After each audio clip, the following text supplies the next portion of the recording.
How does behavioral economics explain irrational consumption? Imagine walking into a store and suddenly buying something you didn't plan for. Or maybe you keep spending money even when you know you should save. What makes us act this way? Behavioral economics helps us understand these puzzling choices. Unlike traditional economics, which assumes people always make logical decisions to maximize their happiness, behavioral economics shows that our decisions are often influenced by feelings, habits, and social pressures. One big reason for irrational consumption is that people tend to overvalue immediate rewards. This is called present bias.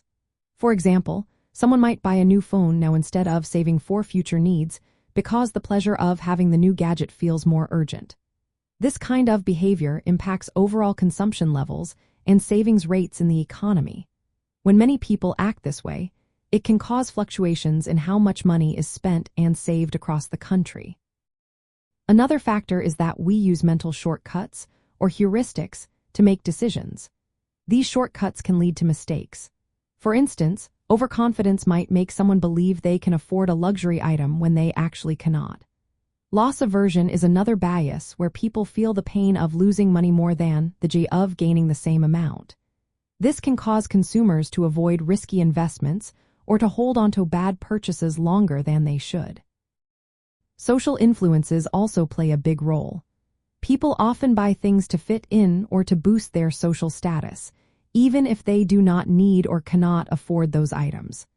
Trends and peer pressure can push consumers to spend on fashionable clothes, gadgets, or dining out, which might not match their actual financial situation. Emotions are a powerful driver of spending too. When people are stressed or excited, they tend to make impulsive purchases. Advertising often taps into these feelings by creating a sense of urgency or happiness, encouraging consumers to buy more than they need.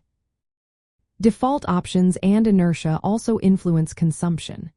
Many people stick with the default choices, like automatic enrollment in retirement savings plans, which can help them save more without much effort. But they might also stick with habitual spending patterns, even if better options are available.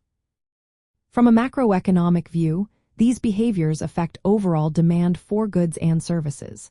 Since consumption is a major part of gross domestic product, understanding why consumers act irrationally helps policymakers design better interventions.